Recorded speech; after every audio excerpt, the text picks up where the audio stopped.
Nós estamos na nossa série a respeito das parábolas, e falar sobre parábolas é sempre um desafio muito grande, né? Quando a gente lê uma parábola, a gente sempre acha que entendeu bem, até o dia que alguém pede para a gente pregar ou dar uma aula sobre uma parábola. Aí a gente vê que a coisa é um pouco mais complicada do que parece, né? Mas amém, que Deus nos dê graça essa noite aqui. Eu queria então ler com você a parábola que é a mais conhecida e é também a mais longa parábola que Jesus contou, que é a parábola a respeito do filho pródigo. Então vamos ler Lucas capítulo 15. Lucas capítulo 15.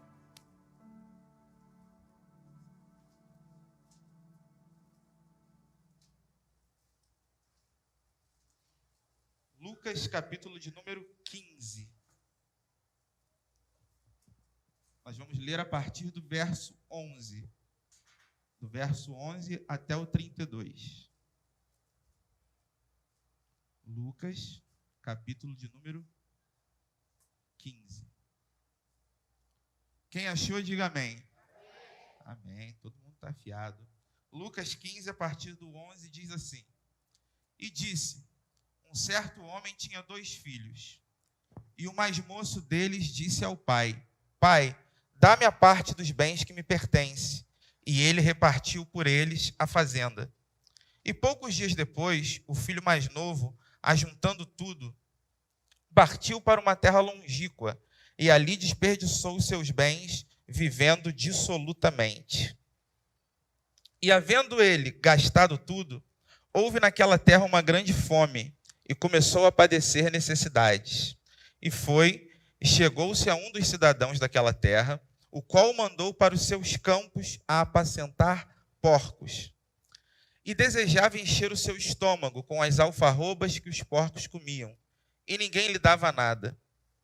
E caindo em si, disse: Quantos empregados de meu pai têm abundância de pão, e eu aqui pereço de fome? Levantar-me-ei e irei ter com meu pai, e dir-lhe-ei: Pai, pequei contra o céu e perante ti. Já não sou digno de ser chamado teu filho. Faze-me como um dos teus empregados. E levantando-se foi para o seu pai. E quando ainda estava longe, viu o seu pai e se moveu de íntima compaixão. E correndo, lançou-se-lhe ao pescoço e o beijou. E o filho lhe disse: Pai, pequei contra o céu e perante ti, e já não sou digno de ser chamado teu filho. Mas o pai disse aos seus servos: Trazei depressa a melhor roupa e vestilho, e põe-lhe um anel na mão e sandálias nos pés. E trazei o bezerro cevado, e matai-o, e o comamos e alegremo-nos. Porque este meu filho estava morto e reviveu, tinha se perdido e foi achado. E começaram a alegrar-se. E o seu filho mais velho estava no campo. E quando veio e chegou perto de casa, ouviu a música e as danças.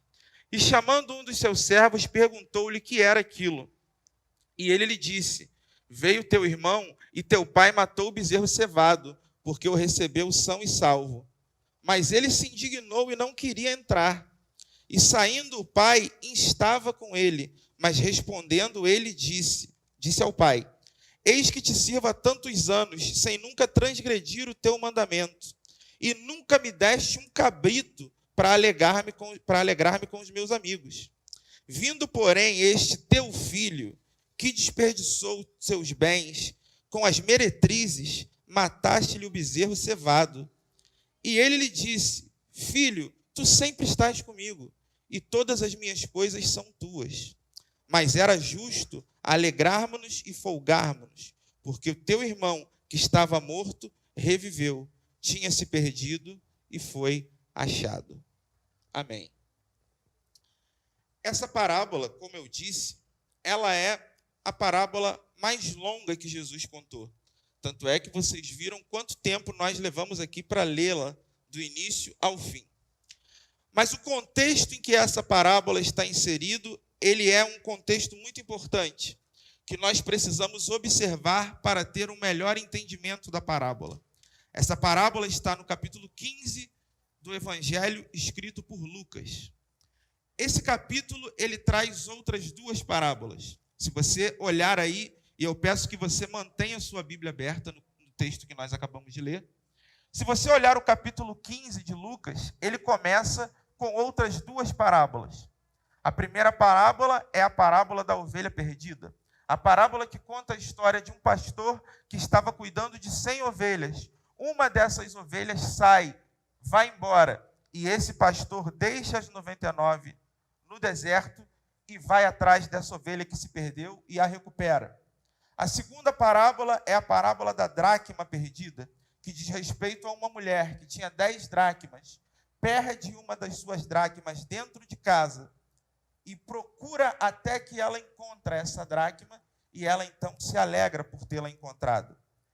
E agora, quando nós chegamos na parábola do filho pródigo, o que Jesus vai fazer é resumir essas duas parábolas em uma só. Da mesma maneira como na primeira parábola, uma ovelha se perdeu e o pastor foi atrás dela, nessa parábola esse pai também tem um filho que se perdeu. Assim como na segunda parábola havia uma dracma que se perdeu dentro de casa, nessa parábola também esse pai tem um outro filho que está perdido, mesmo estando dentro de casa. Então o que Jesus vai fazer é resumir. Observe que na primeira parábola são 100 ovelhas, ele perde uma. Na segunda parábola são 10 dracmas, ela perde uma. E na terceira parábola são apenas 2 filhos. Então é como se a história fosse um funil. Ele começa com 100, depois ele tem 10 e depois ele tem apenas 2. Essas parábolas, elas não visam falar apenas daquilo que se perde, mas elas visam falar da disposição que alguém tem em recuperar, em lutar por aquilo que foi perdido. Portanto, perceba que essa parábola que nós conhecemos como a parábola do filho pródigo, ainda que ela seja mundialmente conhecida dessa forma, é importante que você entenda que essa parábola não tem como seu personagem principal esse filho que havia se perdido. O personagem principal dessa parábola é um pai que está disposto a lutar pela sua família, que está disposto a perdoar e que está disposto a amar os seus 2 filhos que estão perdidos. Um que está perdido fora e um que está perdido dentro de casa. Então essa parábola não é apenas sobre um filho pródigo. Essa parábola é uma parábola sobre um pai amoroso. E eu queria te convidar para que você entenda, para que você leia esse texto comigo com calma. E nós vamos pontuar algumas coisas importantes que estão contidas nos ensinamentos que estão descritos aí. Observe como o texto começa. Vamos voltar ao versículo 11 do capítulo 15. E disse, um certo homem tinha 2 filhos. Uma coisa que você precisa ter em mente quando você lê uma parábola é que geralmente, eu disse geralmente, eu não disse sempre. Eu disse que geralmente, na maioria das vezes, quando aparece essa expressão numa parábola, um certo homem, é porque esse certo homem representa o próprio Deus. Então, na maioria das parábolas, quando Jesus começa dizendo, havia um certo homem, você preste atenção, porque esse homem geralmente é uma representação de Deus. Melhor deixar aqui, né? Para garantir que nós não vamos ter, o inimigo está furioso. Vamos lá, então. Então, quando diz um certo homem, geralmente o texto está falando a respeito do próprio Deus. Então, é importante que você se atente agora para essa parábola, enxergando esse pai como sendo uma representação do próprio Deus, ok? E o texto diz que esse homem tinha 2 filhos. E o mais moço, ou seja, o filho mais novo, ele disse ao seu pai, dá-me a parte dos bens que me pertence. Aqui nós temos que parar para entender o que está acontecendo. Porque o pedido desse rapaz é um pedido gravíssimo. O que esse rapaz está dizendo é, pai, eu quero a minha parte da herança. Só que isso era uma ofensa terrível, porque na prática, o que esse moço estava dizendo é, pai, para mim, o senhor já morreu. para mim, eu prefiro acreditar que o Senhor já morreu, porque eu não tenho mais nenhum interesse na sua vida. O que eu quero é apenas aquilo que o Senhor tem para me dar. O que eu quero é apenas os bens, o dinheiro que o Senhor tem para me oferecer. Naquela época, quando um jovem fazia um pedido desse ao seu pai, ele estava desonrando não só o seu pai, como toda a sua família. Isso é algo tão desonroso que é proibido até os dias de hoje. Se você for olhar a legislação brasileira, você pegar lá o Código Civil, que é uma das leis mais importantes que nós temos, você vai descobrir que no artigo 426 do Código Civil existe algo que nós no direito conhecemos como Pacto de Corvina. Esse é um pacto, é uma lei que diz que não se pode negociar a herança de uma pessoa viva. Então, no Brasil, é proibido você fazer qualquer coisa com a herança de alguém que ainda não morreu, porque se a pessoa ainda não morreu, ainda não há herança. Mas o que esse filho está dizendo para o seu pai é: pai, no que depender de mim, para mim o Senhor já está morto. Eu não te considero mais como um pai, eu não te considero mais como uma autoridade sobre a minha vida. A única coisa que eu quero do Senhor é aquilo que o Senhor tem para me dar. E como eu disse, esse pai representa o próprio Deus. E isso é importante porque nós muitas vezes agimos como esse filho. Muitas vezes nós olhamos para Deus e dizemos: Senhor, eu quero tudo aquilo que o Senhor tem para me dar, mas eu não quero reconhecê-lo como uma autoridade sobre a minha vida. Então eu venho à igreja, eu peço ao Senhor que me dê tudo aquilo que eu sempre sonhei. Mas quando Deus olha para mim e exerce autoridade dizendo que eu preciso renunciar ao pecado, quando Deus olha para mim e diz: isso você não vai fazer, não vai por esse caminho, não entra por essa porta, nesse momento nós dizemos: aí não. Aí para mim o Senhor já morreu. Agora, na hora dos bens, nós queremos ao Senhor. Então, muitas vezes nós agimos exatamente como esse rapaz. Nós queremos os bens do Senhor, mas nós não queremos reconhecê-lo como nosso Pai verdadeiro. E o texto continua dizendo que aquele homem, então, aquele pai, ao perceber o pedido do seu filho, ele não discute, ele não questiona, ele apenas pega os seus bens e reparte entre os dois filhos e entrega a ele aquilo que ele havia pedido. Observe que, na lei daquela época, o pai até poderia fazer isso. A lei permitia que ele fizesse isso. Hoje em dia não pode, mas naquela época podia. Só que há um detalhe aqui. Aquele homem tinha 2 filhos. O filho que pede a sua parte da herança é o filho mais novo. E a lei dizia que sempre que o pai repartia os seus bens entre os seus filhos, o filho mais velho deveria receber o dobro da herança do filho mais novo. Ou seja, o filho mais novo ficava com 1/3 da herança e o filho mais velho ficava com 2/3. Então, observe que nesse texto, o filho mais velho poderia muito bem, e deveria ser esse o papel dele, aconselhar o seu irmão e dizer: não faz isso não, cara. Não pede os seus bens agora. Espera o nosso pai falecer, a gente divide isso. Mas o mais velho se omitiu. Sabe por que ele se omitiu? Porque a parte dele era maior. Então, se o mais novo vai receber 1/3, ele iria receber 2. E aí ele se omite. E nós temos esse defeito também. Às vezes, quando a gente vai receber uma bênção muito grande, a gente até vê uma coisinha errada aqui e outra ali, mas a gente se omite em nome de uma suposta bênção que a gente vai receber. Só que lá na frente, a gente vai ver o que vai acontecer com esse irmão mais velho. Então aquele pai pega a sua herança e reparte entre os seus filhos. É como se Deus dissesse: meu filho, é isso que você quer? Então tá bom, pode levar. Porque às vezes Deus faz isso com a gente. Deus diz: não vai por aí. E você diz: eu vou. Deus diz: não vai. Você diz: eu vou. Aí Deus diz: então tá bom. Então vai. Vai para ver o que vai acontecer. E Ele permite que a gente vá. Ele permite porque Deus não é um Deus que nos obriga. Ele é um Deus que nos orienta. E sendo um Deus que nos orienta, Ele diz para nós o que nós devemos ou não fazer, mas cabe a nós decidirmos se vamos fazer ou não. As consequências estão aí. Ele diz: eis que ponho perante vós a bênção e a maldição. Você decide se você vai seguir a bênção ou a maldição. Agora, o que não dá é para nós ficarmos colocando a culpa em Deus das nossas escolhas. E aquele pai, então, pega a sua herança e reparte entre os seus filhos. O filho mais velho finge que nada está acontecendo. E o texto diz, no versículo 13, olha o que acontece aí. E poucos dias depois, o filho mais novo, ajuntando tudo, partiu para uma terra longínqua e ali desperdiçou os seus bens, vivendo dissolutamente. Há algumas coisas importantes nesse versículo.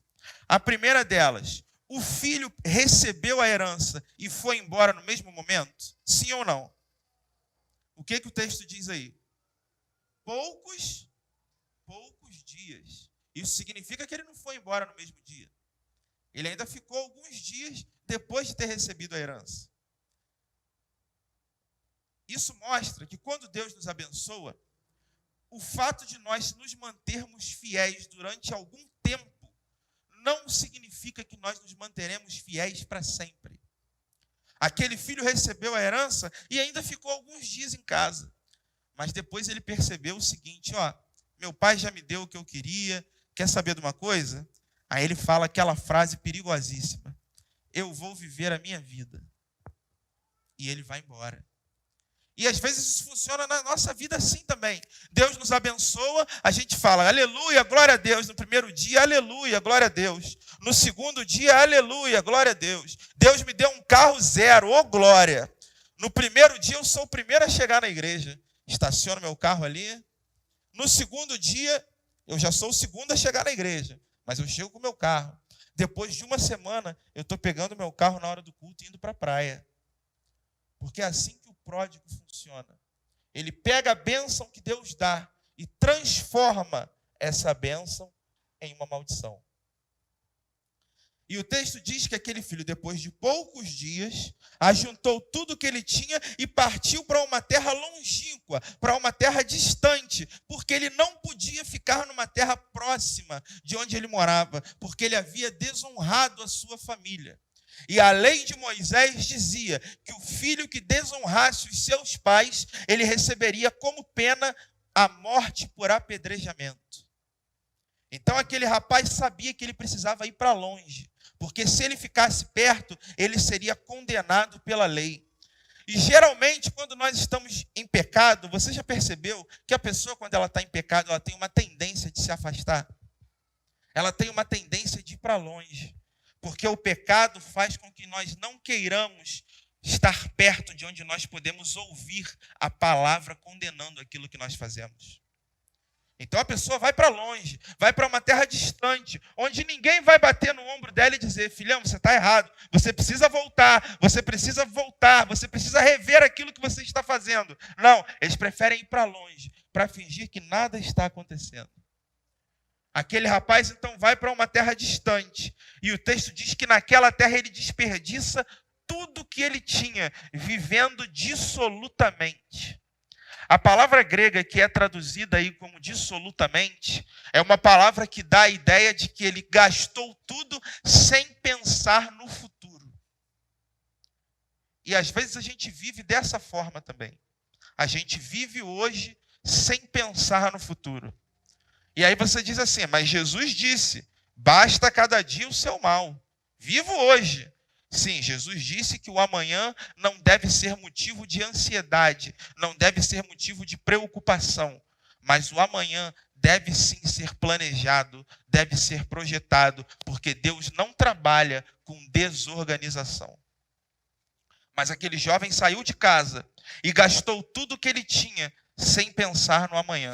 Parece até algumas pessoas que a gente conhece, né? Mas graças a Deus vai ter o curso aí de finanças com o Vinícius para resolver esse problema aqui na nossa igreja. Amém? Então não vai ter pródigo aqui, né? Mas eu estou falando assim, em tese, né? Aqui não tem, mas em tese, se tivesse em algum lugar, né? Se você conhecer alguém que gasta as coisas sem pensar no futuro, você deixa essa palavra aqui para a meditação dele, tá? Você não faz isso, mas vai que você conhece alguém que faça, né? E aí vem o versículo 14. E havendo ele gastado tudo, houve naquela terra uma grande fome, porque naquela época a economia não era estável como é hoje, né? Mais ou menos hoje, né? Mas naquela época era muito comum uma cidade estar muito bem e de repente vinha uma fome, porque acabava o dinheiro, não dava fruto à terra e todo mundo ficava com fome. E isso aconteceu justamente no lugar onde esse rapaz estava. E aqui é uma lição muito valiosa, muito preciosa para todos nós. É que sempre que nós estivermos longe do Pai, nós passaremos fome. Porque o nosso alimento não é apenas o alimento material. O nosso alimento é também um alimento espiritual. Jesus disse, eu sou o pão de quê? O pão de quê? Amém, o pão da vida. Então, o nosso alimento não é um mero alimento humano apenas. É claro que você precisa se alimentar, mas nós precisamos também de alimento sólido, alimento espiritual, que fortalece o nosso espírito para enfrentarmos as adversidades desse mundo. Mas quando você se afasta de Deus, você só vai passar fome. E é o que nós vemos hoje, um mundo cada vez mais faminto de Deus. As pessoas têm fome e nem sabem do quê. Mas um dia elas vão saber. Quando chegar aquele grande dia, elas terão que dobrar os seus joelhos e reconhecer que o motivo da fome que elas desprezaram era o fato de virar as suas costas para Deus. Eu não tenho dúvidas de que a humanidade hoje está sob juízo de Deus. Eu não tenho dúvida de que com o passar do tempo as coisas vão se agravar cada vez mais. Eu não quero te desanimar, mas eu preciso falar a verdade para você. Pode ser que amanhã eles descubram uma vacina totalmente eficaz contra a Covid-19, mas depois da Covid-19 outra coisa vai aparecer. E outra coisa vai aparecer, e outra coisa vai aparecer, porque o nosso mundo caminha para o caos, e a humanidade não se dobra, não reconhece que a única solução é abrir a boca e confessar que Jesus Cristo é o Senhor. Enquanto a humanidade não reconhecer, nós caminharemos para o caos. Nós não temos por que nos surpreendermos com isso. Porque a palavra diz que tudo isso aconteceria nos últimos dias. Eu não tenho dúvidas de que nós estamos vivendo os últimos dias. Já faz algum tempo que eu venho conversando com algumas pessoas, meus amigos mais próximos sabem disso. Eu não tenho dúvidas de que a volta de Jesus está às portas de acontecer. Eu não me surpreenderia se a igreja fosse arrebatada ainda hoje. Eu não me surpreenderia, pelo contrário, eu me alegraria de saber que Deus é o Deus que cumpre a sua palavra, cumpre as suas promessas para todos aqueles que guardam a sua lei. Aquele rapaz vai para longe do seu pai e começa a passar fome. E no versículo 15 diz assim, e foi e chegou-se a um dos cidadãos daquela terra, o qual o mandou para os seus campos a apacentar. A apacentar? Amém, porcos, está todo mundo acordado. A apacentar porcos. O porco era um animal impuro para os judeus. Quando aquele homem aceita trabalhar apacentando porcos, o que ele está fazendo é abrir mão da sua dignidade diante de Deus. Ele está pegando aquilo que Deus havia proibido e está aceitando aquilo na vida dele como um trabalho. E quantas vezes nós fazemos isso? Nós abrimos mãos dos nossos valores por causa de um trabalho. Nós abrimos mãos dos nossos valores por causa de dinheiro. Nós abrimos mãos dos nossos valores por causa de relacionamentos. Nós abrimos mãos dos nossos valores por causa de ideologias políticas. Mas Deus está dizendo nessa noite que nós não podemos abrir mão de nada, porque o que Ele tem para nós é muito maior do que tudo isso. Você não pode negociar os seus valores, você não pode negociar a sua fé, você não pode negociar os seus princípios, porque muito mais para te dar tem Deus do que o mundo. Pastora Aline orou aqui dizendo que Deus nos deu um emprego com excelência. E eu creio que Deus pode te dar um emprego com excelência. Mas para Deus te dar um emprego com excelência, você não pode aceitar qualquer esmola que o mundo te dá e que você sabe que vai te tirar da presença de Deus. E às vezes a gente abre mão daquilo que é excelente por causa da primeira coisa que aparece. Isso vale para tudo na vida. Deus prometeu para Abraão: você vai ter um filho com Sara. Sabe o que Abraão fez? Foi lá e se deitou com Agar, com a escrava. Deus prometeu Isaac, mas Abraão foi lá e gerou Ismael. E nós colhemos a consequência disso até hoje. Até hoje, os filhos de Isaac e os filhos de Ismael brigam para saber de quem é a terra que foi do seu pai Abraão. Porque se precipitou, porque abriu mão daquilo que Deus havia prometido em nome da ansiedade, em nome do desespero. Mas Deus está dizendo, Ele tem o melhor para cada um de nós. Mas você precisa saber a hora certa de agir. E o texto continua. Aquele rapaz começa a cuidar dos porcos, versículo 16. E desejava encher o seu estômago com as bolotas, com as alfarrobas que os porcos comiam. E ninguém lhe dava nada. As alfarrobas, as bolotas que aparecem nesse texto, são uma espécie de uma vagem extremamente amarga que dá lá para aqueles lados de Israel. Essa comida era um sinônimo de miséria. Essa comida era um sinônimo de um tempo difícil.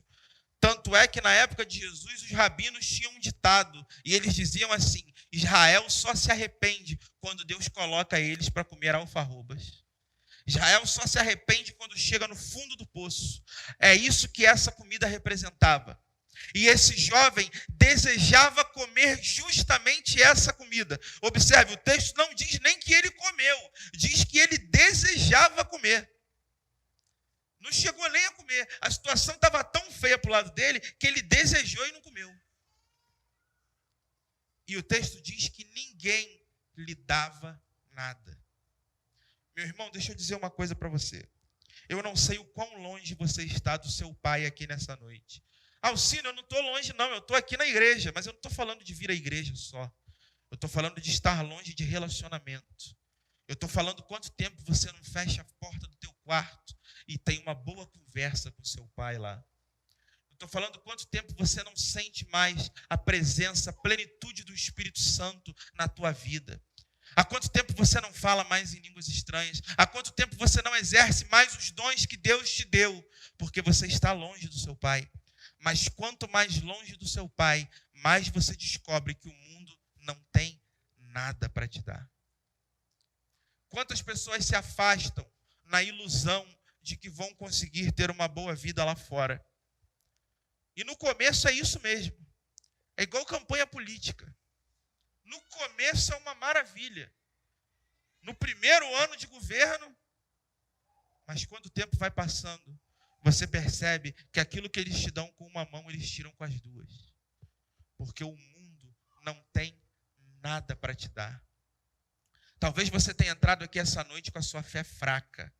Talvez você tenha entrado aqui essa noite dizendo: eu estou querendo largar tudo e ir para o mundo.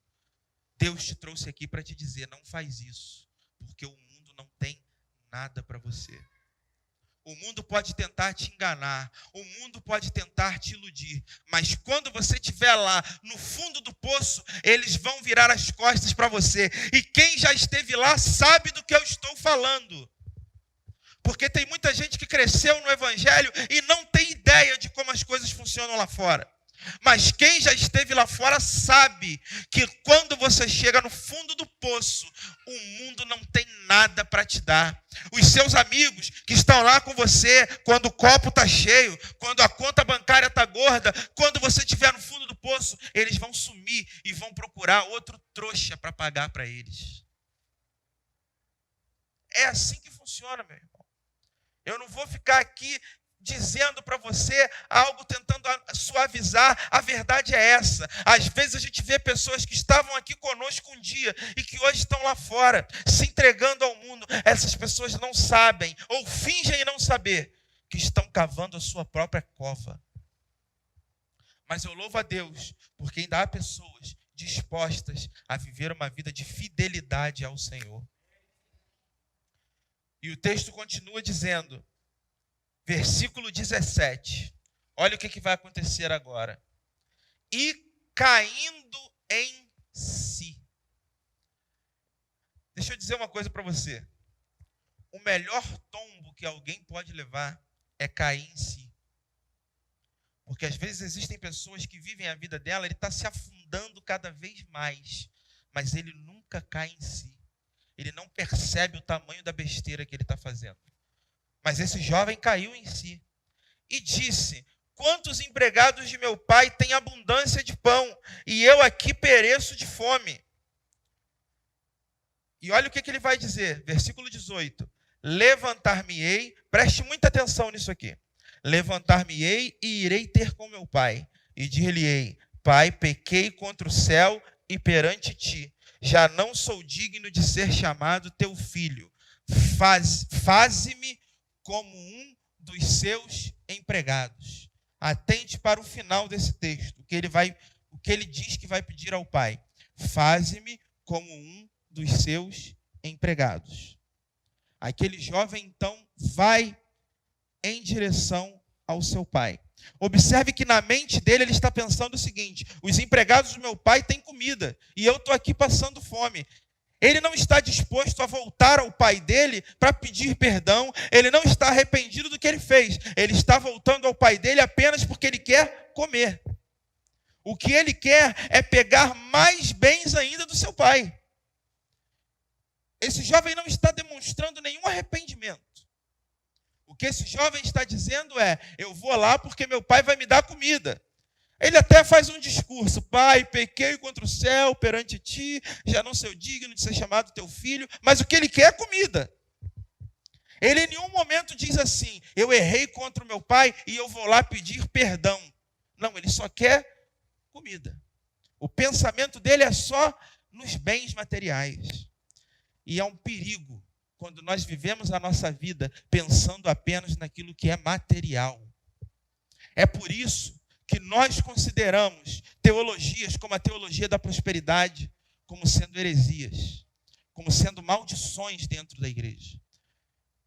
Teologias do coach, onde você vai para uma igreja ouvir um homem motivar você a viver uma vida melhor, porque afinal você é o queridinho de Deus, você é a preciosidadezinha de Jesusinho que quer dar o melhorzinho para você.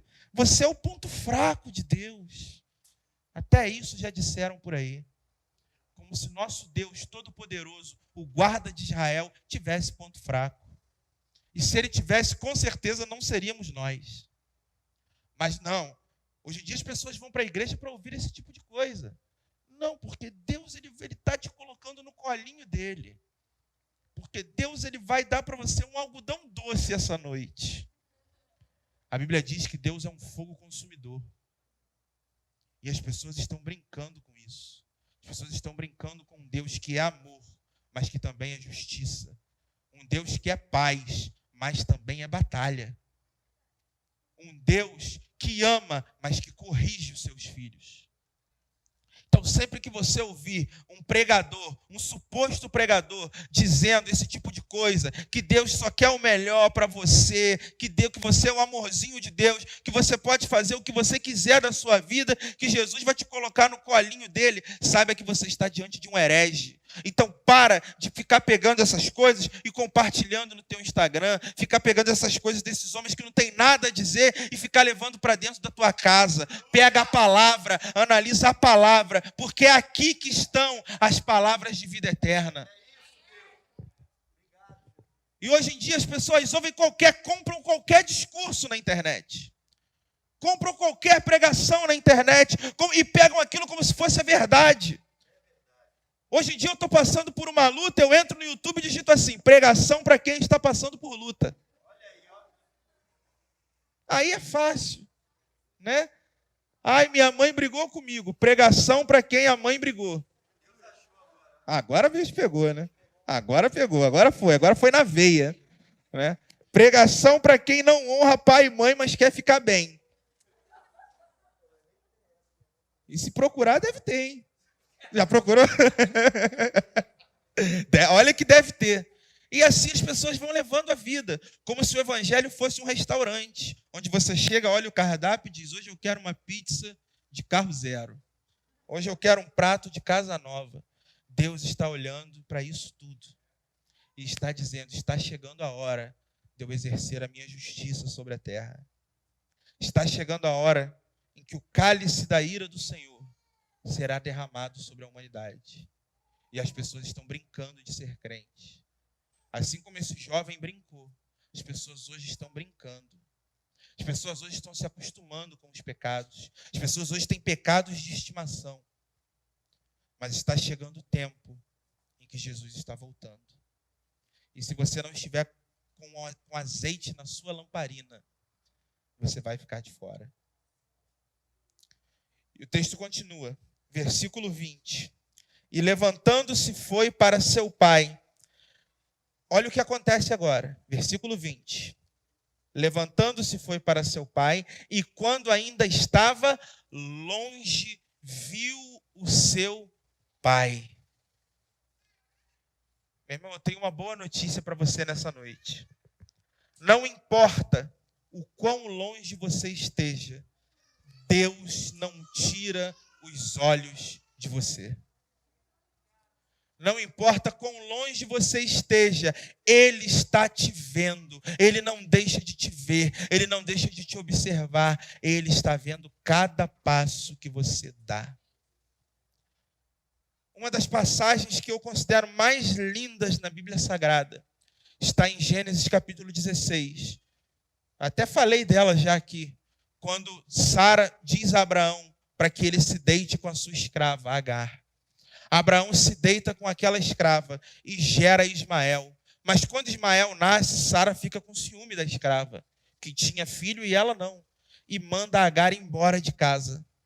O texto diz que aquela mulher, que era uma escrava, vai embora com um filho pequeno, totalmente abandonada. Abandonada por Sara, abandonada pela omissão de Abraão. Mas o texto diz que o anjo encontra Agar junto à fonte. E aquele anjo promete que a descendência dela seria uma descendência numerosa. E Agar então muda o nome daquele lugar. E ela louva ao Senhor dizendo: eu te louvo porque tu és o Deus que me vê. O nosso Deus não está com seus olhos fechados. O nosso Deus é um Deus que nos vê. O nosso Deus é um Deus que enxerga mais longe do que qualquer um de nós. Não importa quão longe você esteja nessa noite. Talvez você tenha entrado aqui dizendo: eu estou longe demais, Deus não quer saber de mais nada comigo. Mas Ele está dizendo que se você estiver disposto a voltar para os braços do seu Pai, Ele é um Deus que não deixa de te ver. Você nunca esteve longe dos olhos do Senhor. E o texto diz que o pai o viu de longe e moveu-se de íntima compaixão. Correndo, lançou-se-lhe ao pescoço e o beijou. Deixa eu contar uma coisa para você da cultura daquela época. Os homens daquela época não tinham calça como a gente tem hoje. Os homens andavam de vestido. Meu Deus, andava de vestido. Mas tinha vestido de homem e de mulher. Era diferente, tá? Não era a mesma coisa. Então, mesmo quando o homem usava vestido, era vestido de homem. Isso é importante, que senão vai ter gente achando que... Vou nem falar. Já entendeu, né? Era vestido de homem, mas era um vestido... E aquele pai era um pai rico. Então ele tinha um vestido que ia lá perto do pé. A bainha do vestido era lá embaixo. Então, para correr, ele tinha que dobrar a orla do seu vestido. Só que para um ancião, para um idoso, dobrar a orla do vestido e deixar as suas canelas à mostra era algo desonroso. Mas aquele pai não está preocupado com a sua honra perante a sociedade. Ele está preocupado em abraçar o seu filho. E aquele homem, então, dobra a bainha do seu vestido e corre e abraça o seu filho. Só que tem um detalhe aqui que muitas pessoas não percebem. Aquele homem por que aquele homem corre para abraçar o seu filho? Se o filho estava vindo na direção da casa dele, por que ele não esperou o filho chegar? Por que ele foi correndo e abraçou o filho? O texto diz que ele se lançou ao pescoço do filho e o abraçou. Por que ele fez isso? Talvez você não tenha prestado atenção, mas eu disse no início da mensagem que quando um filho desonrava os seus pais, a pena para esse filho era morte por apedrejamento. Então, quando esse pai sai e corre na direção do seu filho e o abraça, é porque ele sabia que no momento em que o filho entrasse na sua propriedade, os seus empregados começariam a pegar as pedras para apedrejar aquele rapaz. Então, quando aquele menino chega, quando o pai vê aquele menino entrando, ele o abraça. E quando ele o abraça, o que ele está dizendo é: eu estou aqui para te proteger das pedradas que eles querem te dar. Quando ele abraça, ele está dizendo: ninguém vai jogar pedra em você, porque eu estou te aceitando de volta. Às vezes a gente erra e a gente acha que Deus não vai nos aceitar de volta por causa das pedradas que as pessoas jogam em nós. Mas Deus está dizendo: eu quero te abraçar e eu quero te proteger. Ninguém vai te jogar pedra, ninguém pode te condenar. Basta você crer em mim, porque está escrito na palavra: nenhuma condenação há para os que estão em Cristo Jesus. Não importa o quanto você errou, não importa o que você fez, não importa quem você foi, o que importa é que se você estiver diante de Deus nessa noite, Ele está aqui para limpar o teu pecado, para purificar a tua vida, para te abraçar e dizer: você está justificado, ninguém mais pode te condenar. A partir de agora, você sai da condição de criatura e vira filho. Ele abraça aquele rapaz. E o texto diz que ele o beija. E em seguida o que ele faz é o seguinte, versículo 21. E o filho lhe disse: pai, pequei contra o céu e perante ti, já não sou digno de ser chamado teu filho. Se você for ver o que ele pensou quando ele estava na terra lá longe, ele disse que ele ia chegar em casa e ia falar assim, ó: pai, pequei contra o céu perante ti, já não sou digno de ser chamado teu filho. Faze-me como um dos seus empregados. Mas quando ele encontra o pai, ele só diz a frase até a metade. Ele não diz o final. Ele diz: pai, pequei contra o céu perante ti e já não sou digno de ser chamado teu filho. Mas ele não pede para o pai fazer como empregado. Por que ele não pede? Porque quando Deus nos abraça, quando Deus nos aceita, as nossas perspectivas mudam. Ele achou que o pai ia recebê-lo como empregado, mas o pai o abraça e o recebe como filho. Deus não está à procura de empregados, Deus está à procura de filhos. Versículo 22. Mas o pai disse aos seus servos: traze depressa a melhor roupa e vestiu, põe-lhe um anel na mão e sandálias nos pés. Há 3 representações aqui: roupas, anel e sandália.